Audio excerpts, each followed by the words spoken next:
What's up, everybody? Michael Johnson here with Backstage Choreo Live.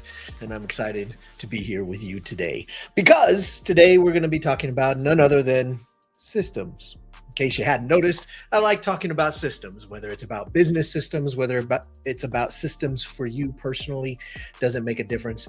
I talk a lot about systems. And if you haven't already, go and join systemsforexperts.com. It's free. It's a free community where you can come and learn more about systems for your business. And there are a lot of them. In fact, we've gone through a number of the systems in the business choreography systems framework, which includes a number of different systems like the E7S systems, which stands for the Essential 7 for your business, Essential 7 systems. And we've talked about a bunch of the systems in the Meta 4 systems framework. And today we're going to actually be talking about the fourth system in the Meta 4 framework.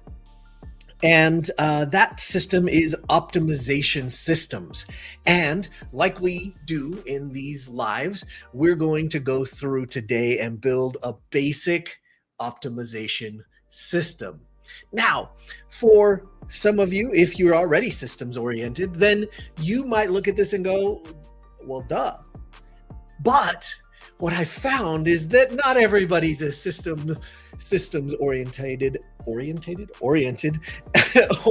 systems thoughtful the way that I am. And I thought everybody was like that because it just is so normal for me.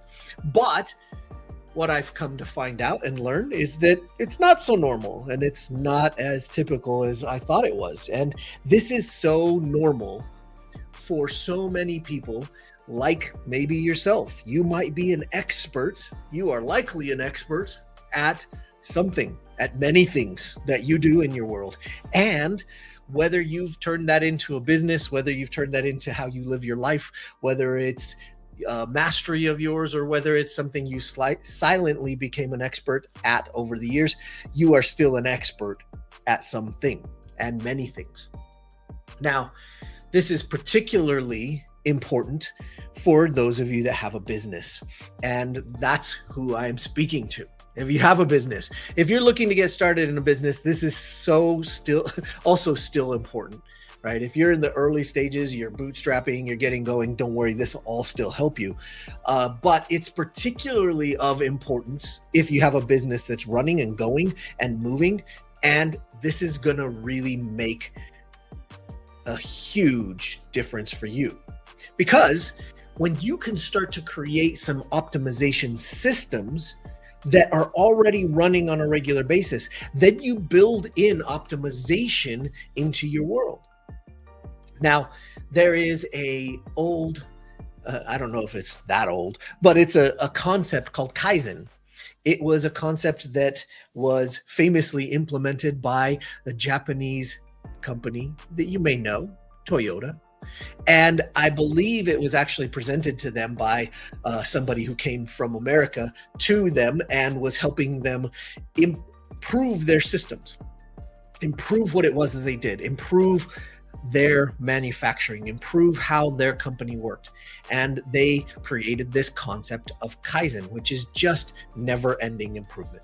It's the concept and culture of always wanting to improve, always wanting to make something better. Now, each system you build should have a level of improvement always built into it, which is why when you look at the Alpha Systems framework, which is the framework for a well-formed system, you'll see that there's proof in it, right? There's a proof requirement or element in the end of it, right? You set up a well-formed system with a trigger, a process, an outcome, and proof. And the proof requires you to actually then go back, look at it, see that it's doing what it is that it's doing. And there's a small implication there that you should be creating, well, optimization, right? Now, we're square in the Meta 4 systems framework. And so let me move my head here out of the way for just a moment.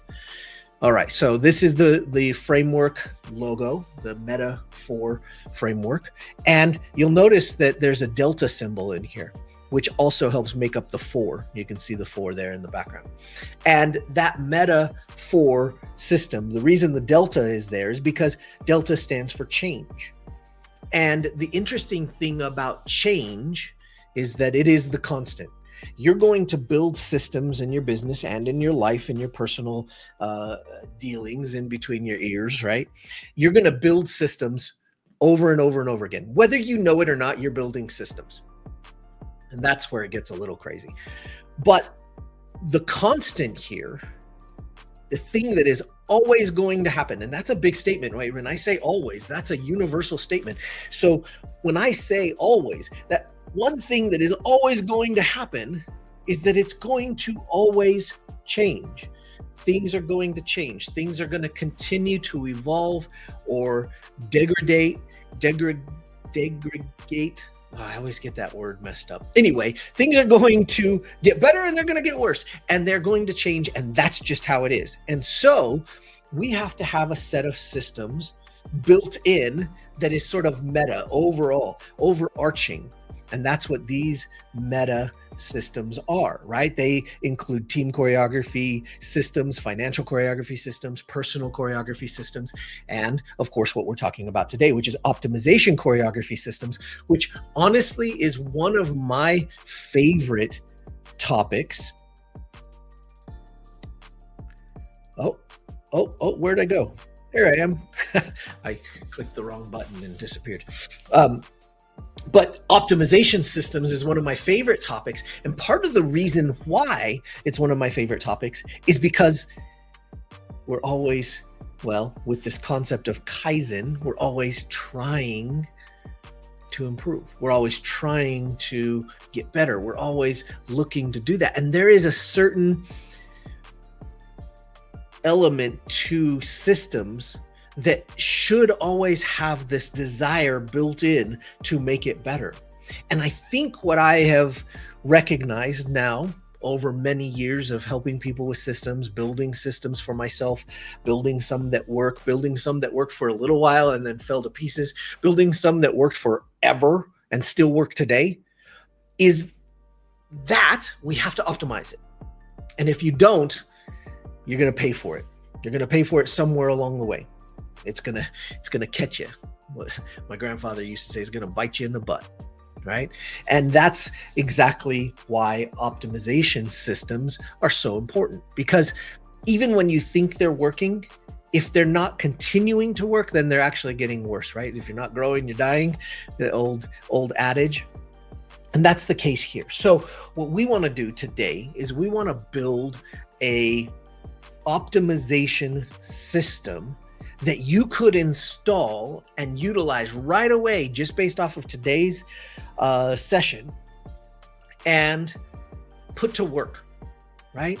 Now, I'm going to keep it in the same light as the last set of systems that we've been building. Let me pull that on the screen here. So we've got up top here, or we're in the systems board that I like to build in. This is my systems building board, and super fun. I love it because it gives me all the shortcuts that I need to be able to build fast and be able to use the things that I know and all the frameworks, right? So we're going to zoom in here. We've kind of been building through these in different lives. So we're going to just zoom right in here to optimization choreography. And what we're doing is we're building a basic optimization system today. This basic optimization system is going to start with, as usual, a trigger. Then it's going to go through the process of all the things it needs to do. Then it's going to do and have an outcome, and then it's going to have proof. Now, oftentimes what we do, which is normal, is we start with an outcome. Well, we don't want to break things that are not broken, right? And that leads me again, I guess today is the day of old adages. That's all of our grandfathers and grandmothers used to say, right? Like we always hear this all the time. My grandfather used to say, if it ain't broke, don't fix it. Well, that's kind of true. But when you're in the business of optimization, if you're in the business of growth and continuing improvement, then yes, sometimes you have to break something that seems to be working fine, but will ultimately hurt you. And so in this particular instance, the outcome for an optimization for this optimization system is to make a marked improvement of the chosen system. Now, a marked improvement could be a lot of things. What could this marked improvement be? The marked improvement could be small percentages of increase. And if you're having a small percentage of increase over the course of every month, then in the quarter, that turns into a large percentage of increase. Over the year, that increases to a very large increase. So small increases, right? It could be the marked improvement depending on what it is that you're trying to optimize. That you have to realize that by implementing good, well-formed systems, what you're actually doing is you're making it possible that over the course of years, if you look at a broader timeline, that you're going to create something really, really good, right?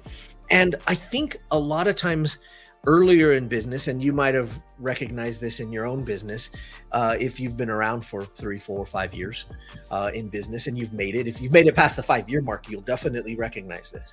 When you look back, if you could have looked at the 5-year horizon, you probably would have stressed less during some of those earlier stages. Meaning, if you're in your first year and you were getting 1 or 2 or a couple clients a month, and that was consistent and you always did it, in the early stages, that feels like, oh, I'm not growing enough.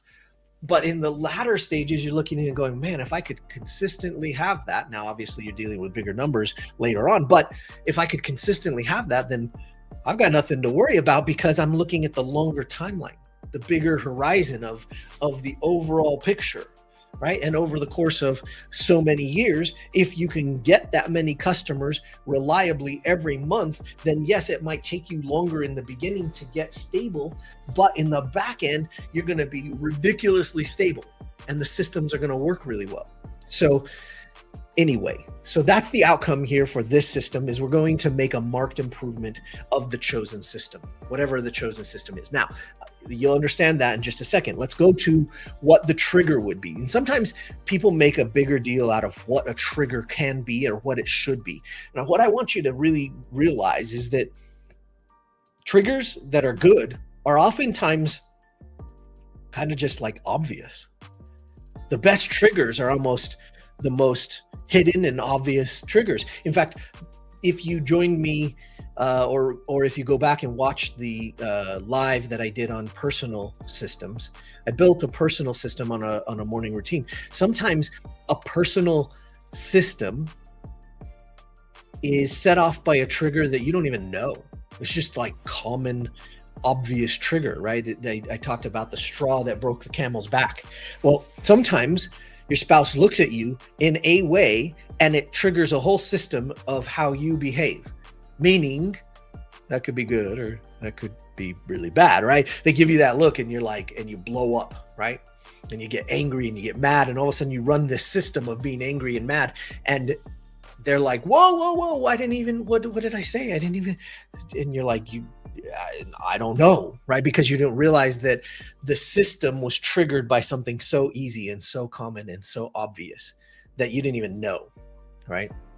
So what we want to do for this basic optimization system is we want to set up a trigger that gets you to do this process, this system, on some sort of cadence, right? And this, again, I'm sorry if you're earlier on in the game right now and it's not as pertinent to you, but it still is pertinent. It's just harder to do when you're bootstrapping. It's harder to do in the earliest stages of business.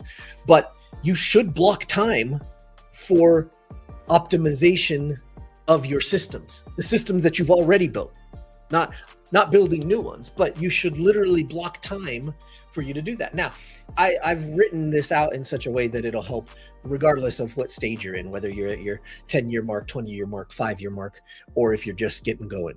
So what you need is you need to have a trigger that is some amount of blocked out time. I would say a minimum of an hour, probably 2 to 4 could be really useful depending on the cadence that you're choosing. And it's a scheduled time to work on optimizing a system. Now, you could choose the system once you get into that time block. Once you get that notification from your calendar, hey, Right now is when we chose to work on optimizing a few of the systems that we've built. Now, at that moment, you can choose which system. Now, which system are we talking about that you're going to optimize? I don't know, pick one of these. Pick one of the Essential 7 systems. Pick one of the other Meta 4 systems. Pick one. And remember, I've built some basic systems up in here, but these are just one system out of hundreds that might exist in each of these categories. So picking one shouldn't be too hard. And what you will likely do is you will likely pick one of the ones that you're most interactive with at the moment. So if you're really focused on leads, then you're probably going to come in here and you're going to probably mess with your attraction systems because it's really in your perspective at the moment. So that works for a little while, but sometimes you got to actually go and spend some time on the ones that you don't pay as much attention to. So just realize that the point of this is I'm leaving it a little open-ended so that you can choose. You could actually block it out and go, on this time I'm going to work on this or optimizing this system, and then on another time, the next time through, I'm going to choose the next system. And that's why it's important to have these frameworks established and understood, because you could say, okay, I have the E7S framework, and I'm just going to go through and pick one of the systems in each of those frameworks. And each time I schedule this in my time block, I'm going to go pick one that I'm going to go and optimize. Now, depending on your size, if you're a team, then your team cadence, and if you have people like managers that are doing things for you in your business, then you might set that team cadence up to once a week. Now, in one of the tech companies that I ran, we had multiple departments. And what we did was we would have the managers be responsible for this cadence, for the one time per week, because we wanted them to improve, right? I wanted that constant and never-ending improvement in place. And so one time per week, that manager was responsible for going in and picking one of the systems that their team was utilizing or doing and doing this process. Okay, so this could work with your team. If you only have people on your team that aren't managing other people, meaning you just have one level deep, then that team member could actually have this as part of their weekly duties to go through and pick one of their systems that they execute and do this system, right? And that makes it work really great with the team. So it doesn't have to be if you have a manager of people. It could be that you have a team of, 10, and all 10 of them do their own thing. Well, you can implement this, and you would be amazed over the course of time, over the course of a year, if they did this every week, and you insisted that they had this time block in their calendar where they were going to pick one of their systems of things that they do and get it better. Over the course of the year, you're going to have made some massive improvements. And you're also going to see which of those team members are good fits or not, because you want people that can make improvements. If you have a small team, maybe 3, 4, 5, if you're a little bit more agile, right? A little bit more lean and mean, as I call it, then maybe once a month could be the right cadence. Of course, you're going to have to choose what the right cadence is. You could do once a month or maybe even one time per quarter, depending on how strapped your people are, how to the wire they are at getting the things done that you've hired them to do. If you're a solopreneur, and I put this one in here, you want to do it at least once a quarter. Once a quarter, and that's not nearly enough, by the way. But I'm saying at least once a quarter, pick one of your most important systems and go and do these processes for this basic system. So anyway, that's the cadence. Those are the triggers. Let's get into what the process is. And of course, you see over here, I should have been doing this and I forgot to on some of the others. So like I've done some other systems and I forgot to put the symbols there. I'll try to remember a little bit better. I built them to put them there so that you could see them all the time and see, the overall whole of what the framework is, because here's the Alpha Systems framework. As a side note, if you want to get that Alpha Systems framework for free, you can go download it for free at systemsforexperts.com/ASF, and you can just get it for free. And you'll be able to download the framework and the lesson in the PDF, and you can go watch the masterclass if you want. There's a whole thing dedicated just to creating well-formed systems. So go get that. It's free. You can have it. So let's dig into the process, right? That's this little J, right? With the steps. So the first part of this optimization system is pick the system you're going to focus on. I know we've said that. That's rocket science, right? Okay, now here's where it gets tricky. And some people are naturally inclined to do this. One of my colleagues is really quite good at finding holes. And I think it's a good thing. I think it's a good skill. And because they are naturally inclined to do this, they usually start with this. Some people aren't as good at finding the holes.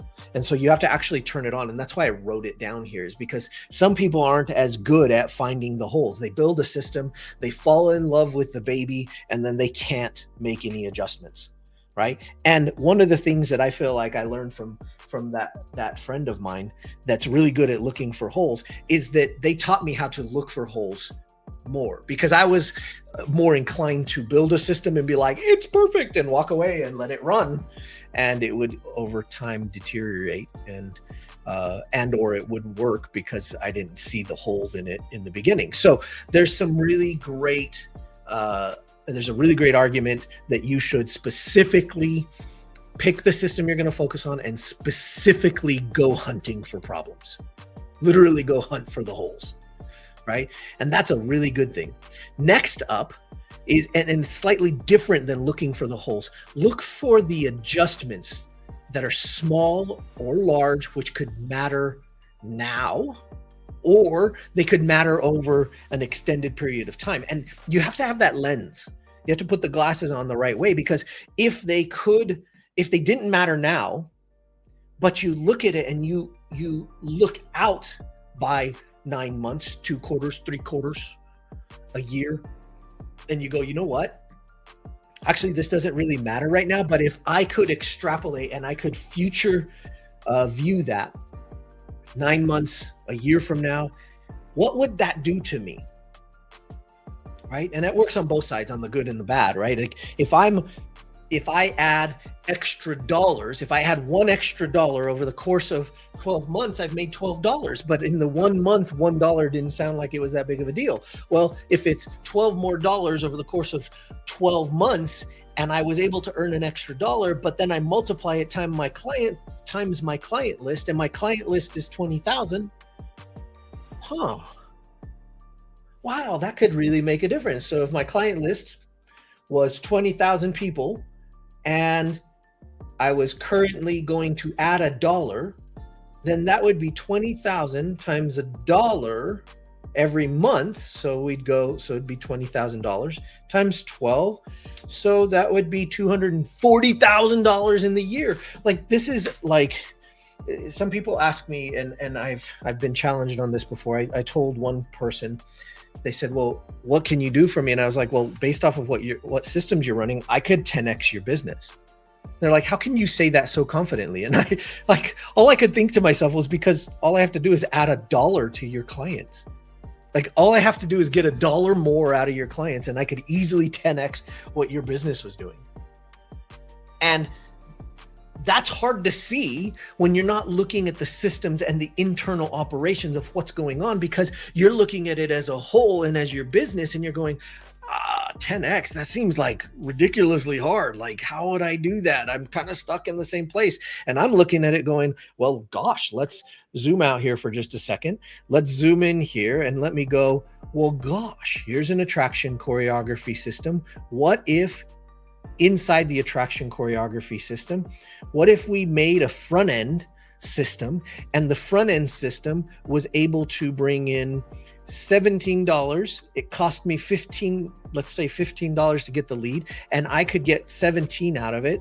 Then I made $2 more. And then if the upsell system from the nurture choreography, normally if it sells something that's, let's say it's $4.99, what if I charged $4.49 and I added $50 more to that system?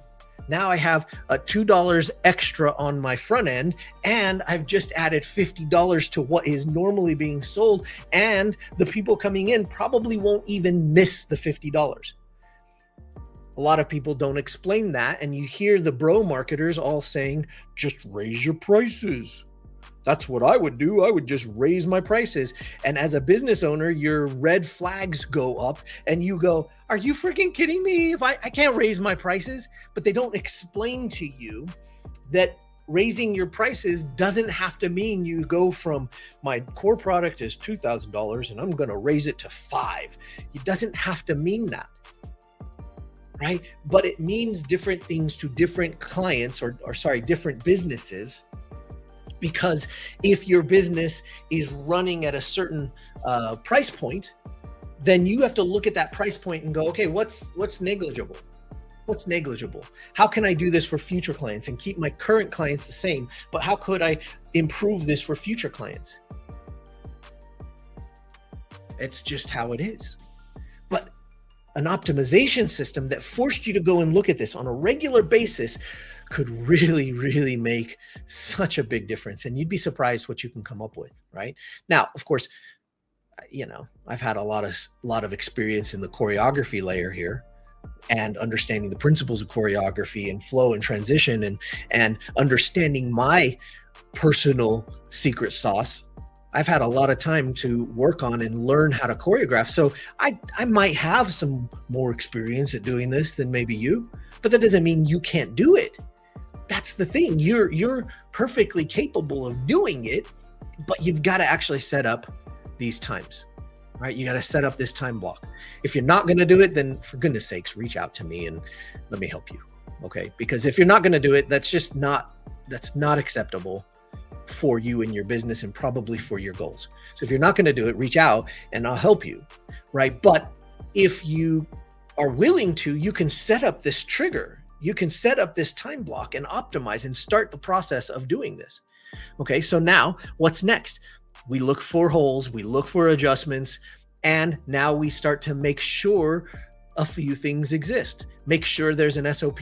How many times, well, let me just talk from my experience. I don't know about you, but how many times have I had an employee that was like awesome? They were great. We loved them. They did great work. They did a great job. And then all of a sudden, something happened in their world. And they were like, we love working here. I am so sorry. I have to leave. I can't work here anymore. I had this one graphic designer that worked for me and they had worked for me for years, right? And they were our top graphic designer. They were amazing. We loved them. They were the perfect team member. They were great. And I remember the day she came in and she was like, I have to leave. I can't. I would love to stay and work for you guys, but I have to move to, I don't know, it was like Wisconsin or something. And she was like, I wish I could stay. I wish I could continue working for you. I love the company. I love what you guys do, but I can't stay. I have to move. And there were some personal things going on, so I try not to give those away, but she didn't have a choice. She had to go. And so we were going to lose her. And we had grown so comfortable with her doing her thing and it coming out great that we had forgotten to do this. We had forgotten to make sure there was an SOP for all the things she did. Now, we had some junior designers that were kind of following in her lead, right? And she was managing them plus doing the thing. But we hadn't created the SOPs. And what we didn't realize that when she left, we were about to head into some really rocky waters because there were no SOPs. And her people that she was leading were used to her just kind of taken over and doing the systems that she had created, but we as a company didn't have the SOPs for it. And boy, that's a pain in the butt. Oh my gosh, it was a challenge. And of course, lessons learned. So what can you do to do that? Nowadays, it's easier than ever. You have a few options, and I'll give you my preferred, and you can decide. You could write them all out. In the old days, we used to always have to write them. There wasn't all the cool technology that there is now, but in the old days, we would have to write them out step by step. That's a lot harder, especially if you're not as good at the writing, because words are hard. I don't know if you've known this or figured this out in your life, but words are hard. And so sometimes when you write something and you think it means something and then somebody else reads it, it's the whole peanut butter and jelly instructions. If you've never done this, this is a great team building experience. I'll just kind of share it with you right now. It's a fun one to do live. But the whole peanut butter and jelly experience is, okay, get into groups. Each of you write the instructions to make the best peanut butter and jelly sandwich. And you bring the peanut butter and the jelly and you bring all the ingredients. And then what happens is they write them down. They think they've got it down. And then what you do is you have the other people in the team, right? They all have to build based off of the instructions that they gave without being able to ask the person that wrote them. And you get some really interesting stuff, man. Some people are naturally gifted at it. Most are not. And so written is rough, but if it's one of your strong points or superpowers, then that's a great way to do it. There's a new software that's really cool. It's called Scribe. You could check that out. Basically, it follows what you do on your screen and then it writes it all out and has little image GIFs of you doing it. That's pretty cool. And it can work for some instances, especially if you're showing a software or doing something like that. And the last one is video. Video meaning that you actually just turn on your screen share video and you literally walk through doing what it is that SOP is. Like literally do it, talking it out and just showing it on the screen with the video. Now with the onset of AI, this is so much better and so much easier than it used to be, right? Because now you can get on, you can go through the process of actually doing it and talking about it, and you have a video recording of it, and now you can take that transcript from that video recording and give it to AI, say clean this up, and now you have a written version that's literally based off of what you did, and now you have a video to attach to it. So now you have this SOP and you have a video, and somebody that was getting past this SOP could just watch the video in 2x speed and figure out what they need to know, what they don't need to know. And if they ever need to go back to clarify, they can go back to the video, they can see the written version.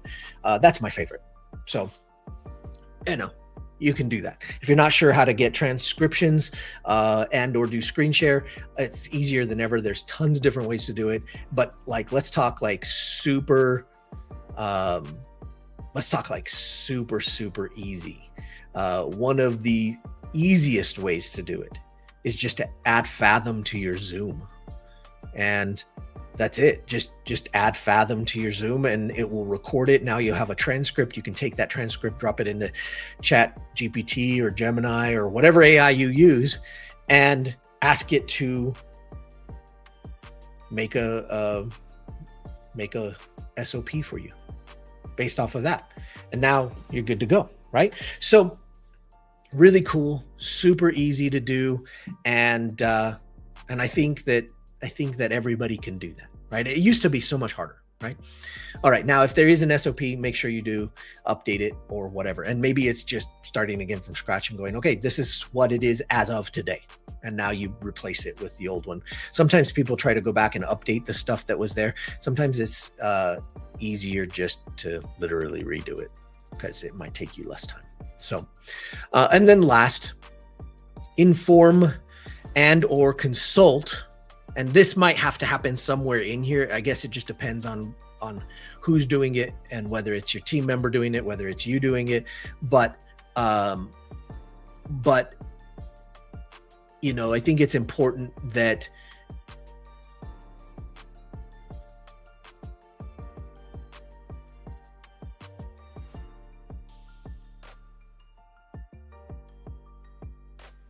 oh, there we go. I got lost there for just a second.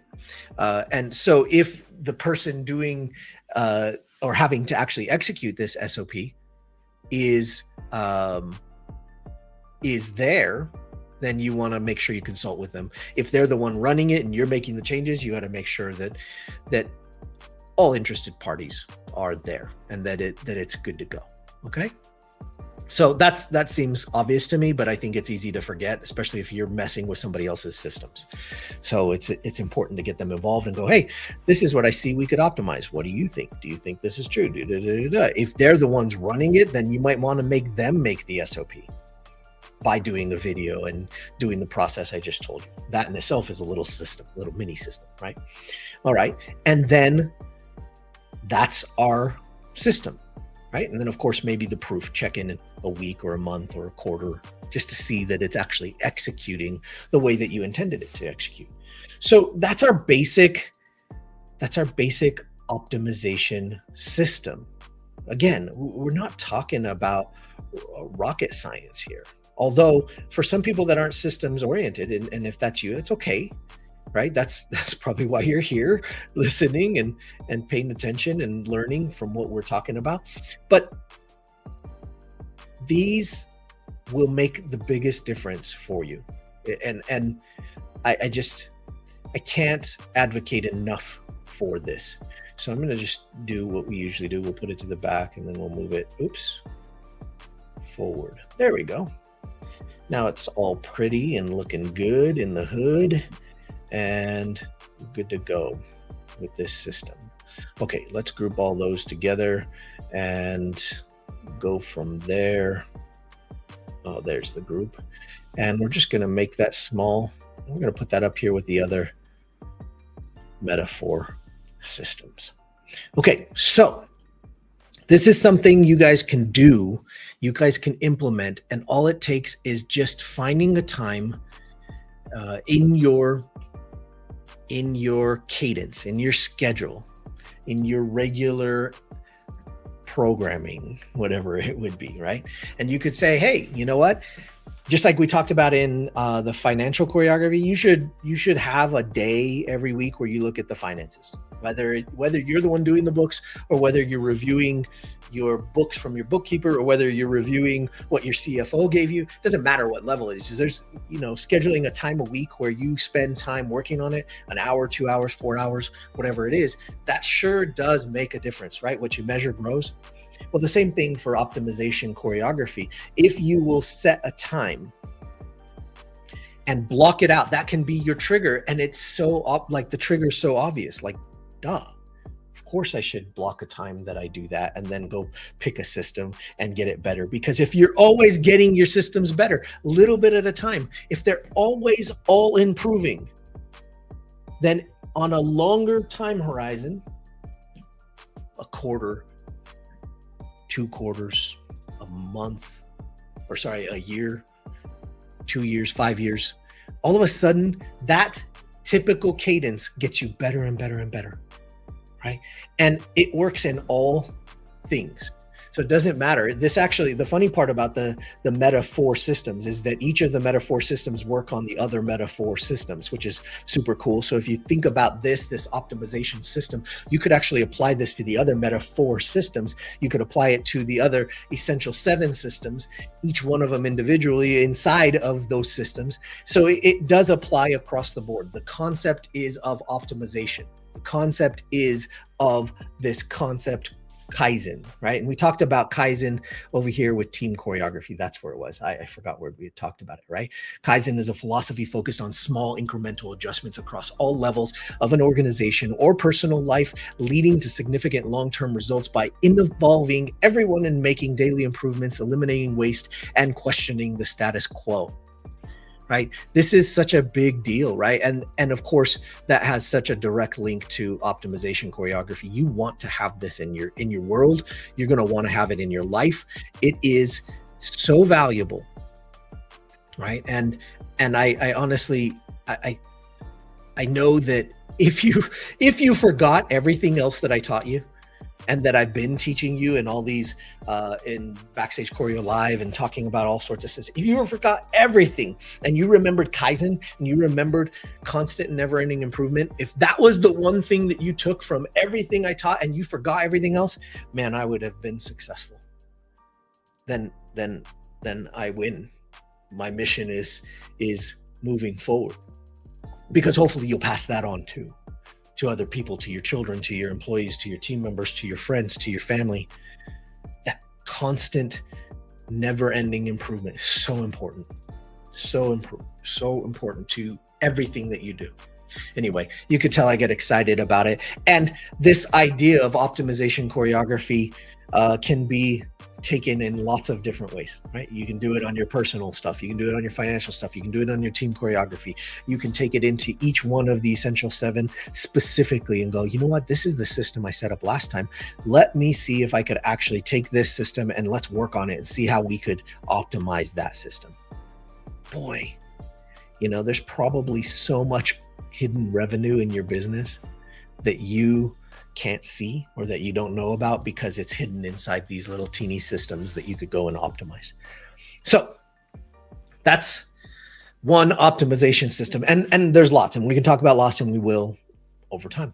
If we look at a long enough horizon, imagine how many of these things we're going to do over time together and build. I'd love to hear what you build. I'd love to hear what you've optimized. I'd love to hear in your business what you find. And I appreciate some of the messages that I'm getting now from each of you along the way.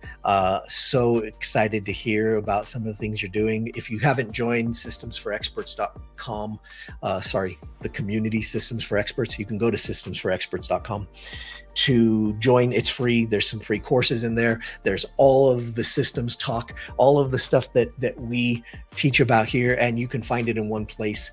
And we have some really cool things there for you that are all free. So come and join, come and improve your systems. All right, come and take the optimization systems to heart and really put it to work. Anyway, I could go on and on and on about optimizing systems, and for those that know me, you know I do. It's just what I like to do, and that's why I'm teaching it. So, all right, guys, that's enough today about that system, and excited for you to let me know what you think. And until next time, go join the group. Go learn from some of the other courses. Go watch some of the other lives. Go work on your systems in your business. It's important. And until next time, keep choreographing your business, and we'll see you again soon. Take care.